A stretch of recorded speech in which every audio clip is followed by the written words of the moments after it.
আমরা এমন একটা সময়ের মধ্যে দিয়ে যাচ্ছি যখন বিশ্ব জুড়েই আইডল খুঁজে পাওয়া কার্যত দুষ্কর। কাকে লক্ষ্য রেখে, কাকে সামনে রেখে তরুণ প্রজন্ম এগিয়ে যাবে এমন ব্যক্তির অভাব প্রতিনিয়তই ঘটছে আমাদের দেশে, আমাদের রাজ্যে, এমনকি গোটা বিশ্বেই। কিন্তু ঠিক সেই সময়ে মিশরীয় ফেন্সার নাদা হাফেজ এক অনন্য কৃতিত্ব অর্জন করলেন এবং যাকে সামনে রেখে আপনি এগিয়ে যেতেই পারেন, যাকে আপনি আপনার আইডল ভাবতে পারেন। কেন বলছি? কে এই নাদা হাফেজ? কি বা তিনি এমন করলেন?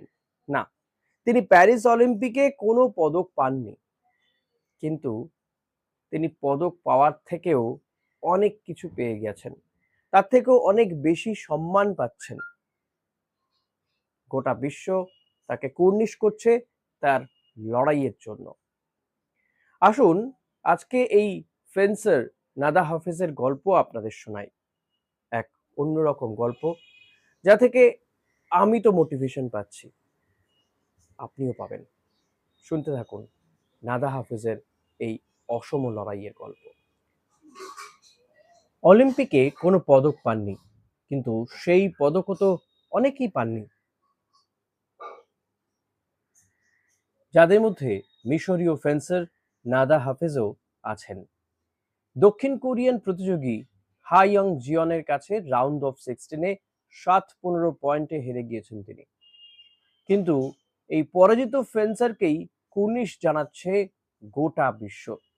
নাদা হাফেজ 7 মাসের অন্তঃসত্ত্বা, গর্ভে সন্তানকে নিয়েই তিনি লড়াই করতে এসেছিলেন অলিম্পিকে। তার কাহিনী শুনে শিহরিত হচ্ছেন গোটা বিশ্বের মানুষ।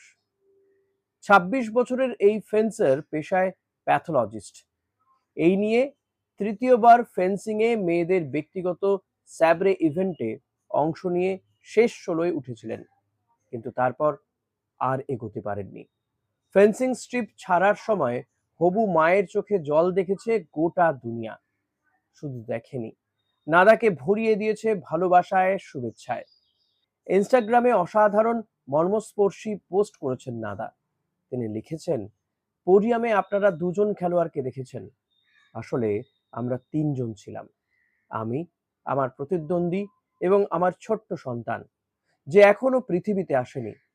গর্ভাবস্থায় যে রোলার কোস্টার যাত্রা চলে তা এমনিতেই কঠিন, তবে জীবন ও খেলাধুলোর ভারসাম্য ঠিক রাখার জন্য এই লড়াই কোনো অংশে কম ছিল না।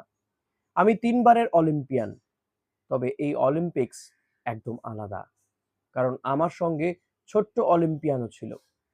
স্বামী ইব্রাহিম ইহাব এবং পরিবারকেও ধন্যবাদ জানিয়েছেন তিনি।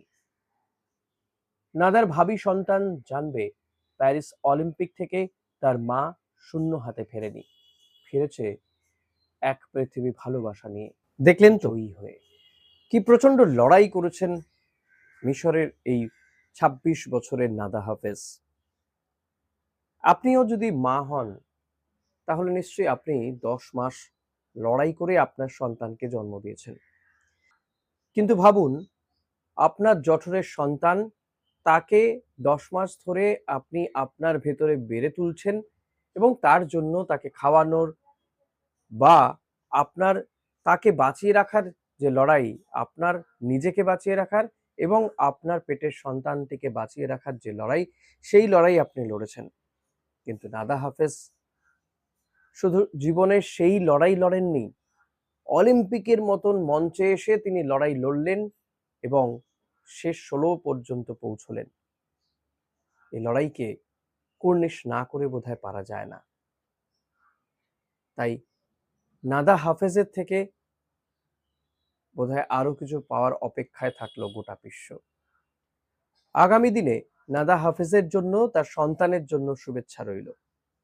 আমরা আশা করব খুব দ্রুতই মা এবং সন্তানকে আবারও অলিম্পিক্সের মঞ্চে দেখতে পারবো। হয়তো একসঙ্গে দুজনকে দেখা যাবে না, কিন্তু তবু আশা রাখবো নাদা হাফেজের সন্তানও তার মায়ের মতনই লড়াকু হোক, তার লড়াইকে কুর্নিশ। আজকের মতো ভিডিও এখানেই শেষ করছি। ভিডিওটি ভালো লাগলে অতি অবশ্যই লাইক করবেন, কমেন্ট করবেন, শেয়ার করতে ভুলবেন না। ধন্যবাদ।